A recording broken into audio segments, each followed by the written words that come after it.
Tonight, we step gently into a different world. A world of tall brick buildings and narrow streets, where the air carries the faint smell of coal smoke and damp stone. It is the world of the 19th century, during the long unfolding of the Industrial Revolution. In the distance, tall chimneys rise above the rooftops, releasing thin gray trails into the morning sky. Windows glow faintly behind factory walls. Somewhere, a bell rings, echoing softly through the streets of a growing industrial town. Before we begin, take a moment to subscribe, but only if you genuinely enjoy what I do here. And drop a comment telling me where in the world you're listening from and what time it is for you. Now allow your breathing to slow. Imagine the steady rhythm of machinery, the quiet repetition of spinning wheels and moving belts. Imagine the lives of ordinary people who worked inside these enormous buildings, day after day, year after year. This is the story of the Victorian Textile Mill. A place where cotton from distant lands was transformed into cloth. Where long hours passed beneath rows of humming machines. Where thousands of workers, many of them very young, performed tasks that demanded patience, endurance, and careful attention. Our journey tonight will move slowly through this world. We will begin with the daily routine of a mill worker, feeling the early morning chill and the long hours that follow. Then we will meet a remarkable reformer, Robert Owen, whose ideas about factory life would influence generations of thinkers. We will explore the sweeping transformation known as the Industrial Revolution, uncover forgotten factory ruins beneath modern cities, and consider the beliefs and values that shaped Victorian society. We will follow the global path of cotton itself, tracing threads that stretch from plantations to spinning rooms. And finally, we will step inside the quiet drawing rooms of the wealthy industrialists who lived very different lives from the workers who powered their mills. So settle comfortably. Let the rhythm of history slow your thoughts. And imagine the soft gray light of early morning in an industrial town, where the factory bell is about to ring. You wake before the sun rises. The room is small and dim, the air cool against your skin. Outside the window, the narrow street is still quiet. A faint mist hangs above the rooftops, drifting slowly through the early morning air. For a moment, everything is still. Then, somewhere in the distance, a bell begins to ring. It is the factory bell, and it means the day has begun. You rise quickly, pulling on simple clothes that smell faintly of cotton dust and machine oil. Breakfast is small and practical. Perhaps a piece of bread, maybe a bit of porridge if there is time. There is rarely much time. The streets are already filling with people moving in the same direction. Men and women, teenagers, even younger children walking beside older siblings. All of them heading toward the same destination, the textile mill. The building appears gradually through the morning mist. It is enormous. Tall brick walls stretch along the street, punctuated by long rows of identical windows. Above the roofline stand several chimneys, dark and silent now, but ready to release smoke later in the day. The mill dominates the town, and in many ways it defines it. As you approach the entrance, the sound begins. At first it is distant, almost like a soft hum. But as the doors open and workers step inside, the sound grows louder. Hundreds of machines are already moving. Inside the spinning room, rows of tall frames stretch across the floor. Belts turn slowly overhead, connecting the machines to a central power source driven by steam. The air carries a faint haze of cotton fibers. Workers move between the machines with practiced familiarity. Each person has a specific task, repeated again and again throughout the day. Some feed raw cotton into the carding machines. Others monitor spinning frames, watching carefully for broken threads. Small groups of younger workers move quickly through the aisles, tying loose fibers or sweeping away dust. The rhythm of the room never stops. Machines click, belts turn, spindles spin thousands of threads into yarn. You take your place beside your assigned machine. The task is simple, but it requires attention. Cotton threads must remain smooth and unbroken. If one snaps, it must be tied quickly before the machine produces a tangled mess. Your hands learn the motion through repetition. Adjust, watch, wait, then repeat. Hours pass in this rhythm. The noise inside the mill is constant. Not painfully loud, but steady and persistent. Over time, workers become used to it. The sound fades into the background of daily life. Windows along the walls allow some daylight inside, but the air remains hazy with cotton dust. It settles slowly on wooden floors, on machine frames, on sleeves and hair. Workers breathe it quietly throughout the day. Breaks are short. At midday, the machines may pause briefly while workers step outside or sit along the walls to eat simple meals brought from home. Bread again. Perhaps cheese or a boiled potato. Then the bell rings once more, and the machines begin again. Afternoon passes much like the morning. Threads spin endlessly. Workers watch carefully. Supervisors walk the aisles, ensuring that production continues smoothly. The work is repetitive, monotonous even, but there is a certain rhythm to it, a rhythm that becomes familiar over time. As evening approaches, the light outside begins to soften. The long windows of the mill glow faintly with the last warmth of the day. Finally, the bell rings again. This time it signals the end of work. Machines slow gradually. Belts come to rest. The constant hum fades into quiet. Workers gather their coats and step back into the street. The air outside feels different after a full day indoors. Cooler, cleaner. The town settles slowly into evening. Smoke rises from chimneys where families prepare simple meals. Tomorrow the bell will ring again, and the machines will begin their steady rhythm once more. But the story of the textile mill is not only about machines and routine. It is also about the people who tried to change these conditions. In the next segment, we will meet one of the most influential figures connected to early factory reform. A man named Robert Owen, whose ideas about work, community, and fairness would leave a lasting mark on industrial history. As the mills of industrial Britain grew larger and louder, and as thousands of workers filled their spinning rooms and weaving halls, a few individuals began to ask quiet but important questions. Could factory life be different? Could the long hours and harsh conditions be softened without stopping the wheels of industry? Among those who wondered about such things was a man named Robert Owen. His life unfolded during the same years that textile mills were spreading rapidly across Britain. But unlike many industrial leaders of his time, Owen would become known not only as a mill owner, but also as a reformer. Someone who believed that industry could operate with a greater sense of humanity. Robert Owen was born in 1771 in the small Welsh town of Newtown. His father was a saddler and ironmonger, someone who repaired tools and crafted practical goods for local people. Young Owen grew up surrounded by the steady routines of small-town trade. Shops opened in the morning, customers came and went, and work was measured by patience and skill. From an early age, Owen showed curiosity and discipline. By the time he was 10 years old, he had already left home to work as an apprentice in a draper's shop. The work involved selling cloth, measuring fabric, and learning the details of textile commerce. It was quiet, careful work, but it introduced him to a world that was changing quickly. Britain was entering the age of machines. Factories powered by water and steam were beginning to replace smaller workshops. Textile production, once carried out slowly in homes and cottages, was shifting into large centralized mills. These mills needed managers, people who could organize workers, oversee machinery, and maintain steady production. Owen proved remarkably skilled at such tasks. While still quite young, he moved to the industrial city of Manchester, which was rapidly becoming one of the most important textile centers in the world.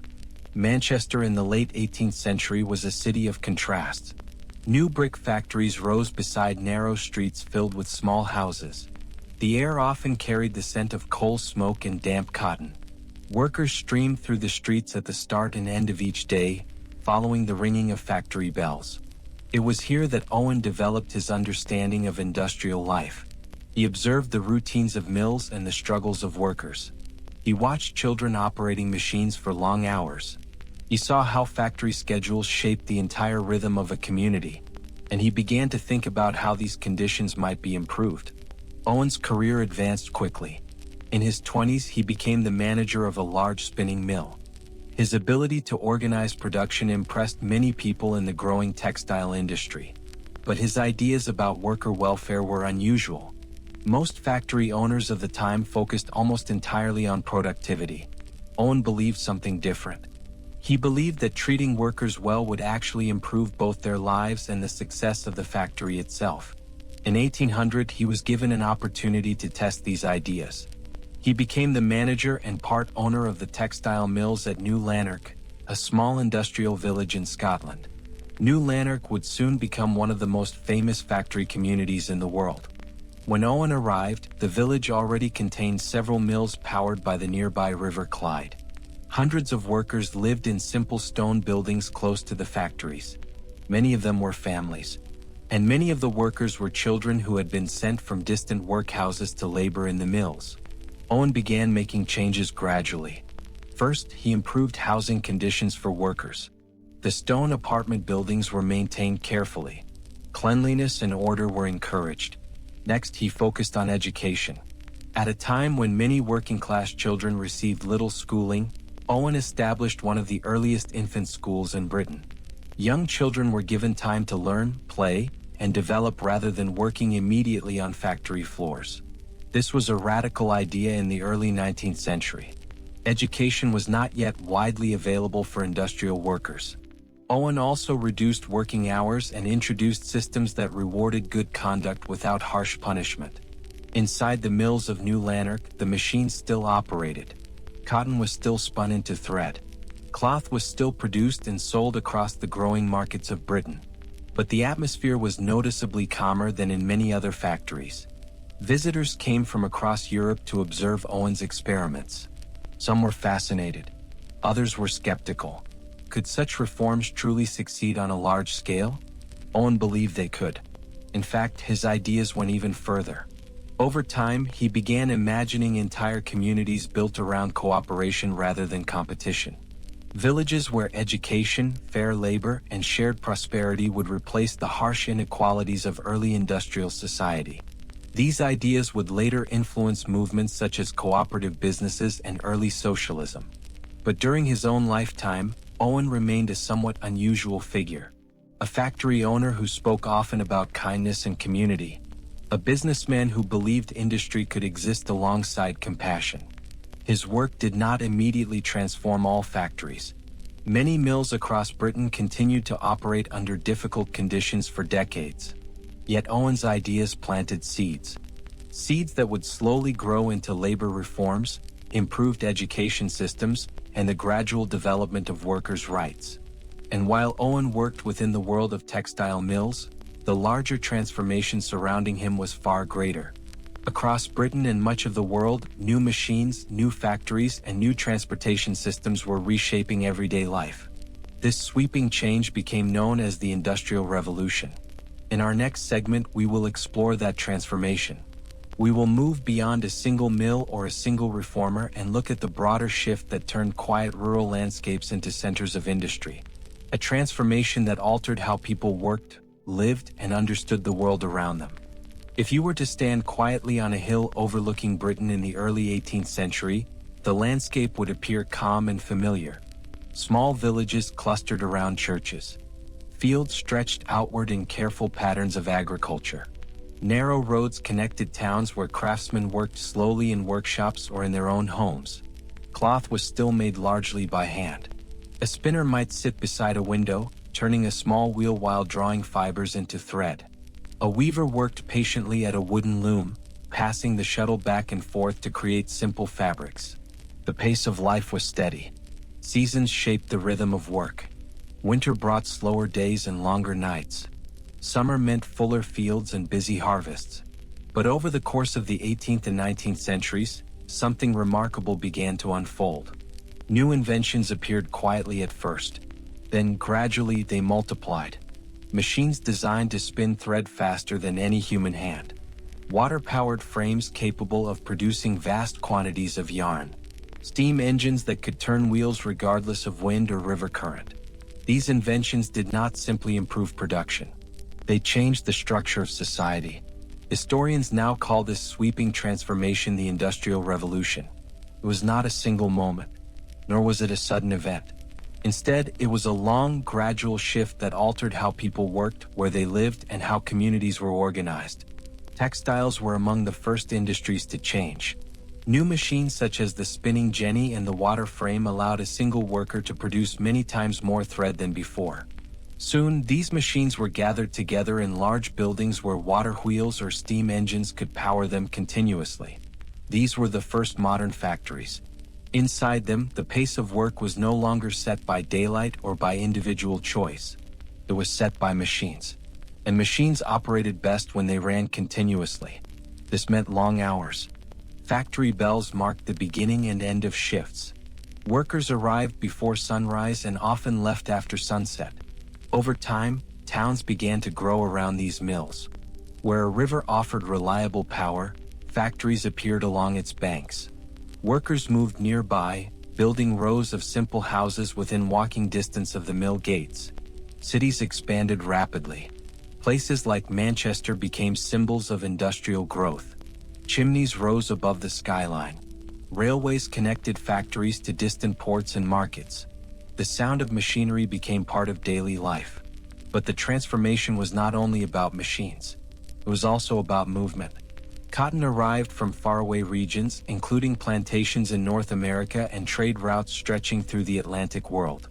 Raw fibers traveled thousands of miles before reaching the spinning frames of British mills. From there, finished cloth would be shipped again across oceans to markets throughout Europe, Africa, and Asia. The industrial world was becoming interconnected. Yet within the towns themselves, daily life remained demanding for workers. Factory schedules left little room for rest. Streets were crowded. Housing was often small and shared by several families. Children frequently joined the workforce at young ages, helping tend machines or performing tasks that required small, nimble hands. Reformers like Robert Owen argued that these conditions could be improved. Over time, governments would slowly introduce laws limiting child labor and regulating working hours. But such reforms came gradually. For many decades, industrial towns continued to grow faster than social protections. Still, the Industrial Revolution also brought unexpected benefits. New technologies improved transportation. Railways carried goods and passengers across long distances with surprising speed. Steamships connected continents. Roads were widened and maintained more carefully. Even everyday items slowly became more affordable. Cloth that had once required days of careful weaving could now be produced in enormous quantities. Ordinary people could purchase garments and household textiles more easily than in previous centuries. Life in many ways was becoming more complex. Factories brought opportunity as well as hardship. Cities offered employment but also crowded living conditions. And beneath the surface of these rapidly expanding towns, layers of history began to accumulate. Streets were rebuilt. Markets moved. Buildings rose and fell. Over time, the ground itself began to hold quiet traces of the past. In our next segment, we will explore those traces. Beneath modern cities lie the remains of early factories, forgotten workshops, and hidden tunnels that once supported the machinery of industry. Archaeologists have uncovered surprising evidence of these lost places. Places where the hum of machines once filled the air. Places where workers spent long days tending the engines of the Industrial Revolution. Cities are layered places. If you walk through a modern street in an old industrial city, it may appear orderly and complete. Shops glow softly behind glass windows. Cars move steadily along paved roads. Buildings rise in brick, steel, and glass. But beneath that familiar surface lies something quieter. Older streets. Older foundations. Fragments of walls that once stood above ground and now rest hidden beneath layers of earth and stone. Industrial cities, perhaps more than any others, are built upon the remains of earlier versions of themselves. Factories were expanded, demolished, rebuilt, and replaced. Entire districts changed purpose over the course of decades. And each time this happened, traces of the past remained buried quietly below. For archaeologists, these buried remains offer a gentle doorway into the everyday life of the Industrial Revolution. Unlike castles or cathedrals, factories were not built to impress future generations. They were built to function. Yet over time, they have become historical sites just as important as grand palaces or ancient temples. In places like Manchester, Leeds, and Birmingham, archaeologists have uncovered the quiet footprints of early industrial buildings. Sometimes the discoveries are modest. A line of stone foundations marking the edge of a long-vanished mill. A drainage tunnel that once carried away water from machinery rooms. Or a row of brick pillars that supported wooden factory floors above. Each discovery adds a small piece to a larger puzzle. Factories changed frequently during the 19th century.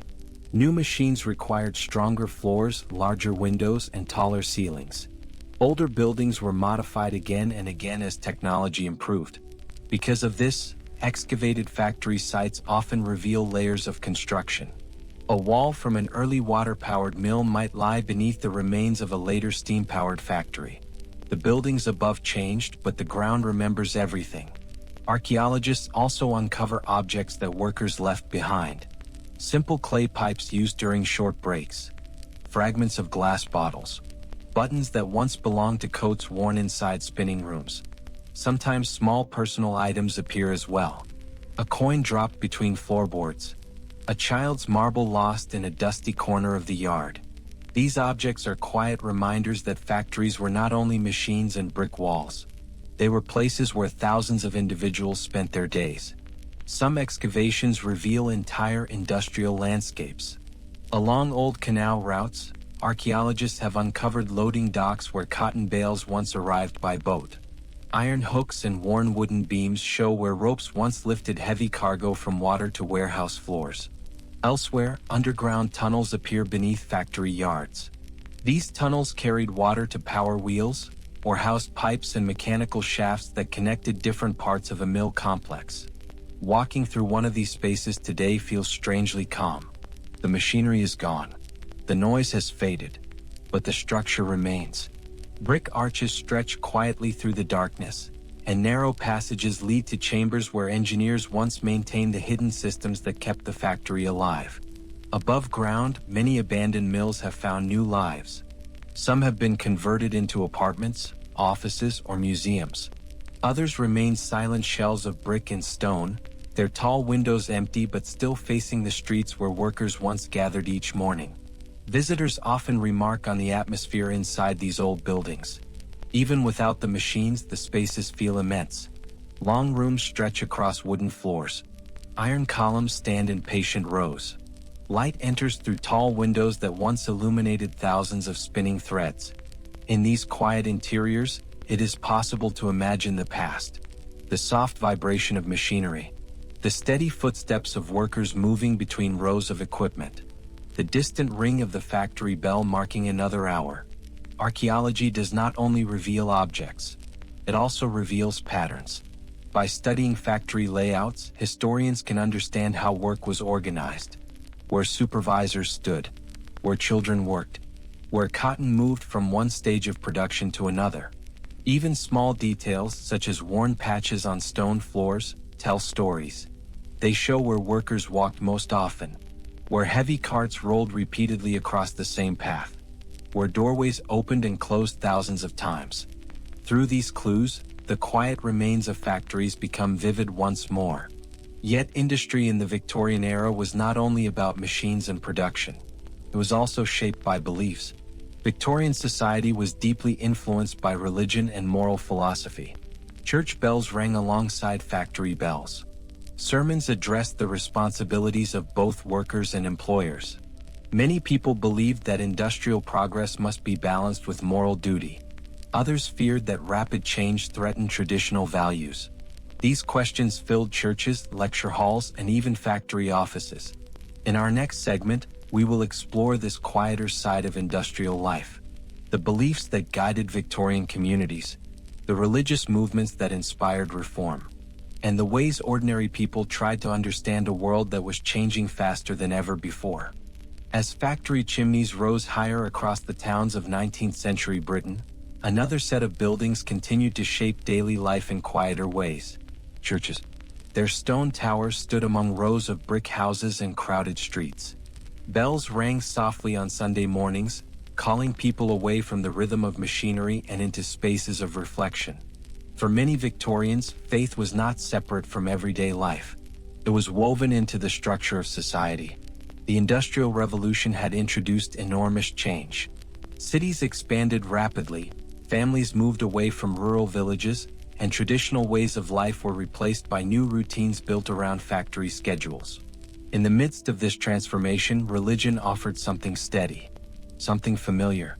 Inside churches across England, ministers spoke about responsibility, discipline, and compassion.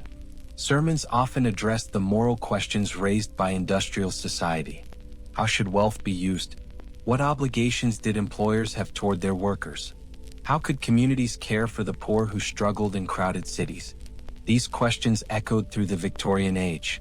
Many factory owners were deeply religious and believed their businesses should operate within a framework of moral duty. Some attended church regularly and supported charitable projects within their towns. Others, however, saw industry purely as a matter of production and profit. The contrast between these perspectives created ongoing debate. One of the most influential religious traditions during this period was the Anglican Church, centered around the great institution of the Church of England. Its parish churches were present in nearly every town and village. But the Victorian religious landscape was more diverse than it had been in earlier centuries. Methodist congregations, Baptist chapels, and other Protestant groups grew rapidly among the working classes. These smaller chapels often offered a different atmosphere from the grand stone churches of older parishes. Their services were simpler. Their community sometimes felt closer and more personal. For factory workers, these chapels could provide both spiritual comfort and social connection. After long weeks inside mills and workshops, Sunday gatherings offered time to sit quietly, listen to hymns, and hear messages about hope and perseverance. Music played an important role in these services. Simple hymns, sung together by the congregation, filled chapel rooms with warm harmonies. Even workers who had little formal education could learn these songs and carry them home, humming quietly as they walked through the streets. Religion also inspired many efforts at social reform. Clergy and religious leaders frequently visited industrial districts to observe the living conditions of workers. Some organized charity schools where children could learn reading and writing in the evenings. Others established soup kitchens during harsh winters. One prominent example of religiously motivated reform was the work of groups associated with the broader Victorian movement, sometimes called the Moral Improvement Movement. These groups believed society could become better through education, discipline, and compassion. They encouraged temperance, urging people to avoid excessive drinking. They promoted literacy and moral instruction for children, and they advocated for better treatment of the poor. Figures like Robert Owen, although not strictly religious in the traditional sense, were deeply influenced by the moral debates of their time. Owen believed that environment shaped character. If people were raised in healthy, supportive communities, he argued, they would naturally become more cooperative and kind. His model community at New Lanark reflected this belief. Education, cleanliness, and fair treatment were not only practical improvements. They were also moral principles. Meanwhile, ordinary workers often combined religious belief with everyday resilience. A mother might attend church on Sunday morning, then spend the afternoon washing clothes and preparing meals for the week ahead. A father might listen to a sermon about patience and diligence before returning on Monday to the steady hum of factory machinery. Faith did not remove the hardships of industrial life, but it offered meaning. It suggested that endurance had purpose, that kindness, even in small forms, mattered. Beyond the churches and chapels, Victorian spirituality also included quiet personal practices. People kept small Bibles beside their beds. They whispered prayers before meals. Some carried tiny devotional books in coat pockets, reading short passages during rare moments of rest. These small habits formed a steady rhythm within communities shaped by rapid change. Yet the Victorian world was not defined only by faith and factories. It was also connected by trade. The cotton spun inside textile mills had traveled great distances before reaching the factory floor. Ships crossed oceans carrying raw fibers from distant lands. From plantations and ports, cotton moved through a vast network of merchants, warehouses, and transport routes before finally arriving at the mills of industrial Britain. In our next segment, we will follow that journey. We will trace the long path of cotton through the global trade networks that fueled the textile industry. From distant fields to spinning frames, the story of cotton reveals just how interconnected the world had become during the 19th century. If you were to pick up a simple piece of cotton cloth in a Victorian textile town, it might appear ordinary, soft, white, plain in color. But that small piece of fabric carries a very long story. Long before it reached the spinning frames of a British mill, the cotton itself began its journey thousands of miles away. The story often started in warm climates where cotton plants could grow beneath long seasons of sunlight. Fields stretched outward across regions of North America, India, Egypt, and other parts of the world where the delicate white fibers could flourish. Each cotton plant produced small, fluffy bolls. Inside these bolls were the soft fibers that would eventually become thread. Harvesting cotton required patience and steady labor. Workers moved slowly through the fields, gathering the fibers by hand and placing them into large sacks. Once harvested, the cotton needed to be cleaned. Seeds were separated from the fibers, and the raw material was packed tightly into large bales. These bales were then loaded onto wagons and transported to ports where ships waited along busy docks. From there, the cotton began its long voyage across the sea. Merchant vessels carried enormous cargoes across the Atlantic Ocean and through the trade routes that connected continents. Ships arrived at major British ports such as Liverpool and Bristol, where dockworkers carefully unloaded the heavy bales. The docks in these cities were busy places. Warehouses lined the waterfront, their doors opening to receive shipments from around the world. Cranes creaked slowly as cargo was lifted from ships to storage rooms. From the ports, cotton traveled again.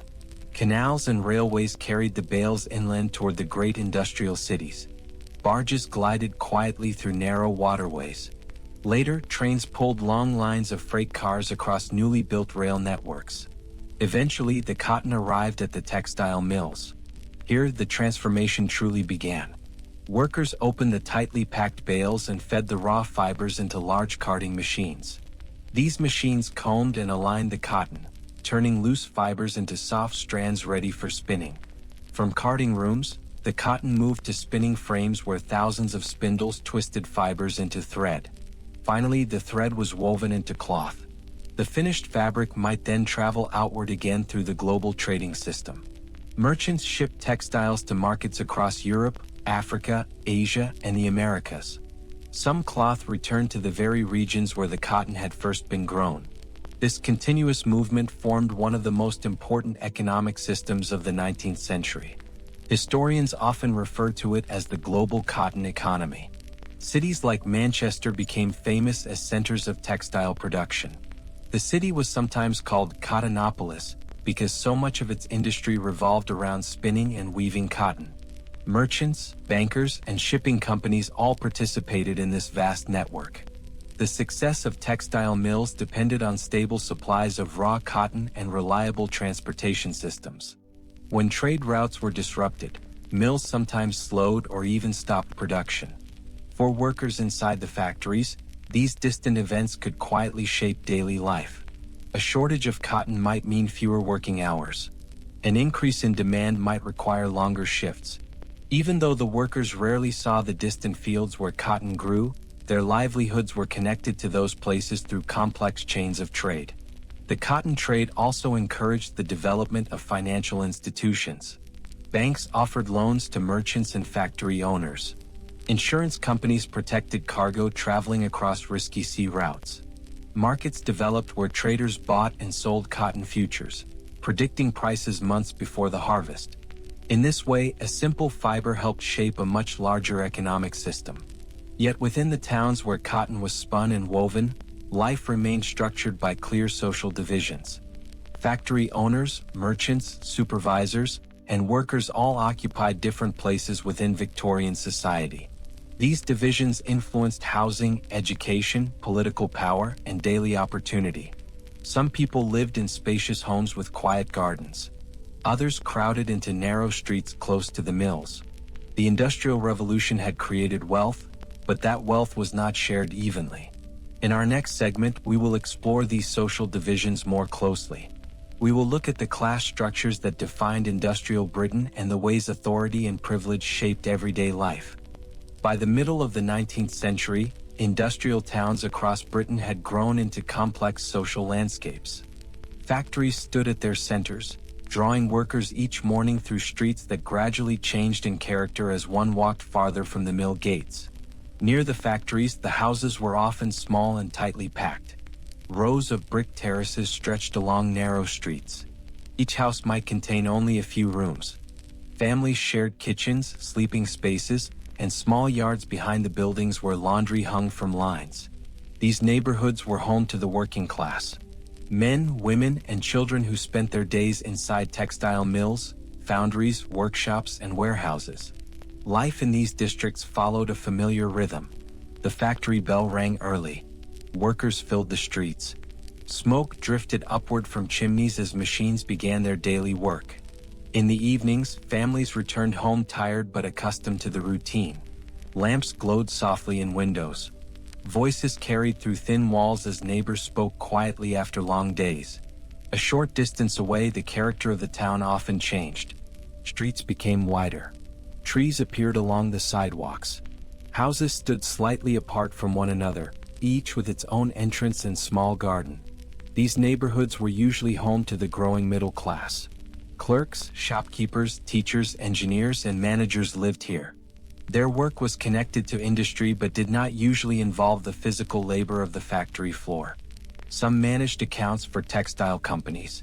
Others supervised production or oversaw trade shipments traveling through busy ports like Liverpool. Education was more accessible in these households. Children might attend grammar schools, learning mathematics, reading, and writing that prepared them for professional careers. The middle class valued respectability, order, and steady improvement.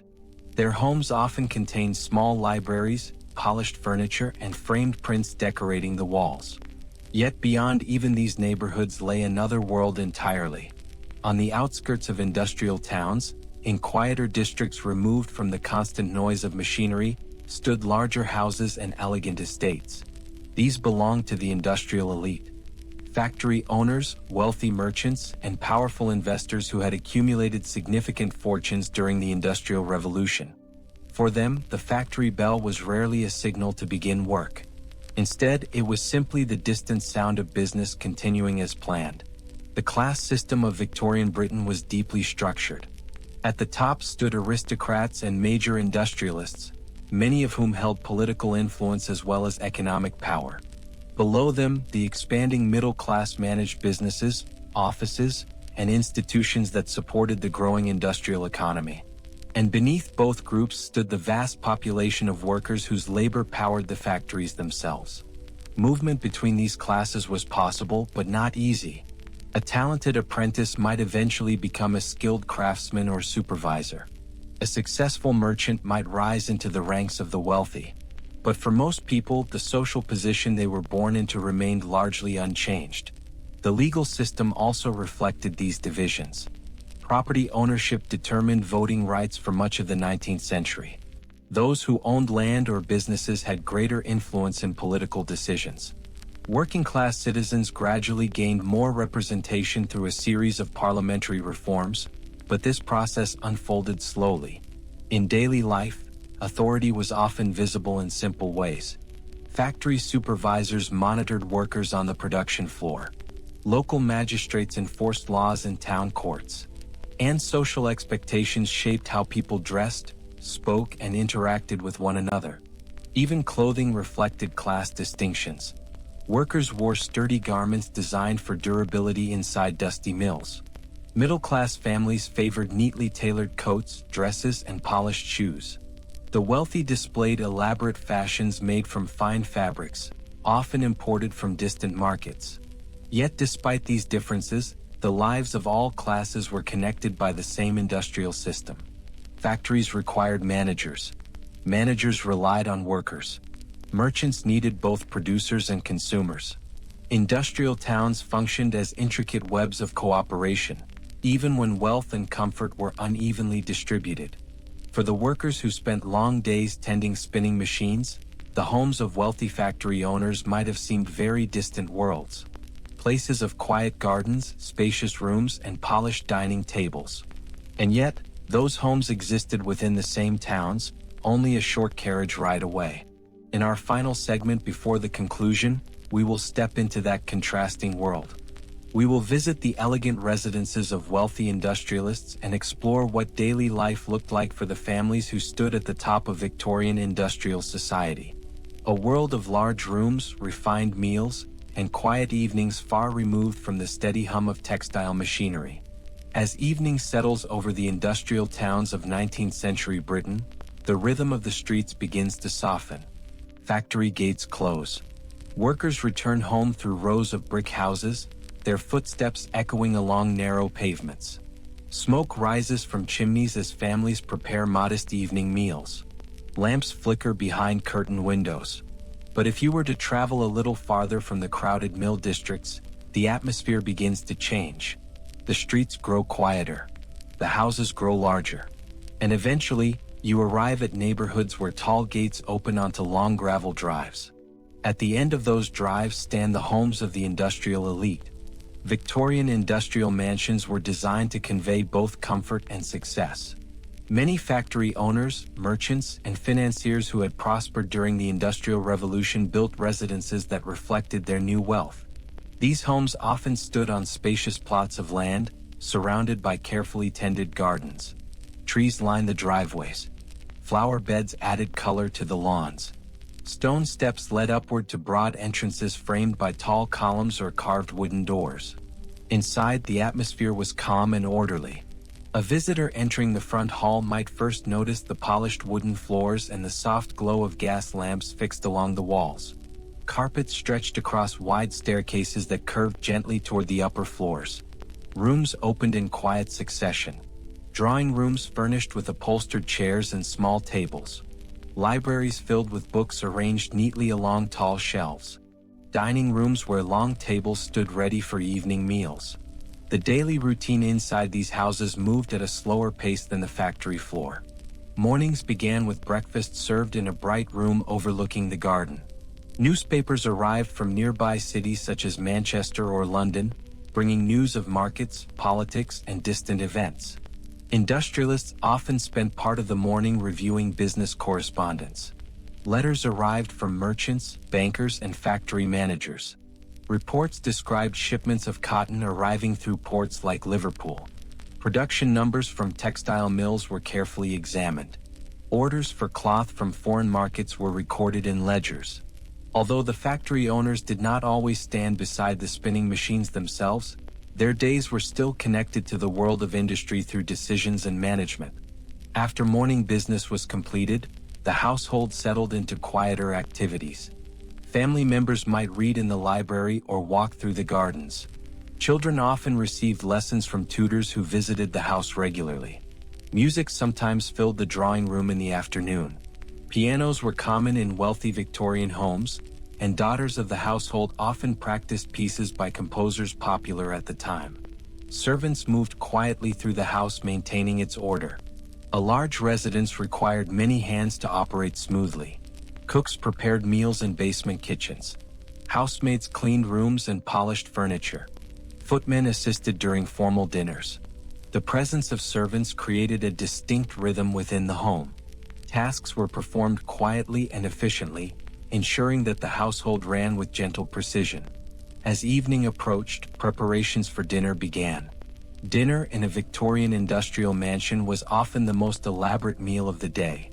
Guests might be invited from neighboring families or business circles. Candles or gas chandeliers illuminated the dining room. Fine china and polished silverware were arranged carefully on the table. Courses arrived one after another. Soup, roasted meats, vegetables grown in nearby gardens, fresh bread and delicate desserts. Conversation flowed politely between guests, touching on topics such as trade, politics, literature, and the rapid changes shaping Victorian society. While the mills continued to hum in the distance, life inside the mansion remained serene. After dinner, guests might move to the drawing room for tea or quiet discussion. Some evenings included music or the reading of poetry. Other nights passed in peaceful conversation beside a glowing fireplace.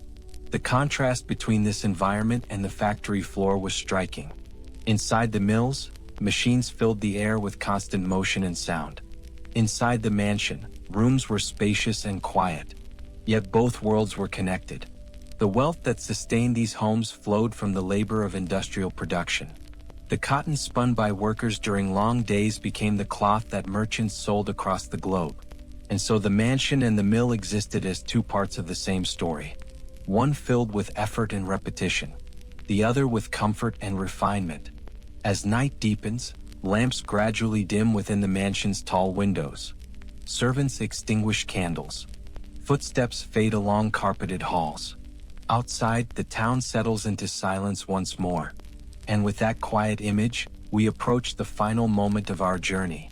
In the conclusion, we will reflect gently on the long hum of machines that once filled Victorian factories and consider how those distant sounds helped shape the modern world. The machines have finally grown quiet. If you imagine standing once more in that 19th century textile town, the day has come to an end. The factory bell has rung for the last time. The doors of the mill have closed, and the long rows of spinning frames now rest in stillness. Cotton threads hang motionless where they once spun endlessly. The great belts that turned above the machines have slowed and stopped. The steady rhythm that filled the rooms throughout the day has faded into silence. Outside, evening settles softly over the town. Workers walk home through familiar streets. Some carry small bundles of bread or vegetables purchased from nearby markets. Others walk quietly with family members, their footsteps slow after a long day. Windows begin to glow with warm light. Inside the small houses near the mills, families prepare simple meals. The sounds of conversation drift gently through narrow streets. Elsewhere, in the quieter districts beyond the crowded factory neighborhoods, lamps shine behind the tall windows of larger homes. Gardens rest peacefully beneath the night sky. Curtains close softly as households prepare for sleep. Different lives, different comforts, yet all connected by the same long story of industry. The Industrial Revolution changed the shape of the world in ways that are still visible today. The factories of the 19th century introduced new machines, new cities, and new systems of trade that stretched across continents. Cotton traveled from distant fields to spinning rooms.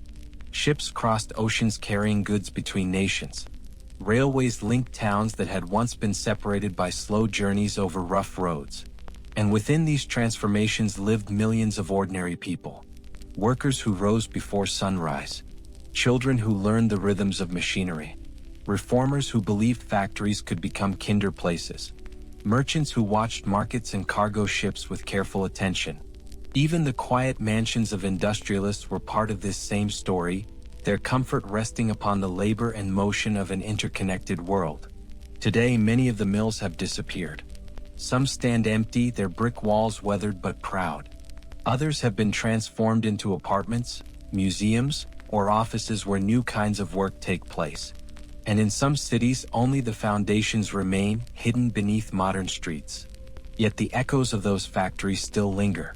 In the clothing we wear. In the global networks of trade that move goods from one continent to another. In the cities that grew outward from the first clusters of mills and workshops. History rarely moves quickly. It unfolds slowly like the turning of a wheel or the steady motion of a spinning frame. And now, as we leave the quiet world of Victorian textile mills behind, you can imagine the final lamps dimming across that industrial town. The streets grow still. The night deepens. The hum of machinery belongs only to memory. And somewhere far away, in the quiet comfort of the present, you rest peacefully while the long story of the past drifts gently into silence.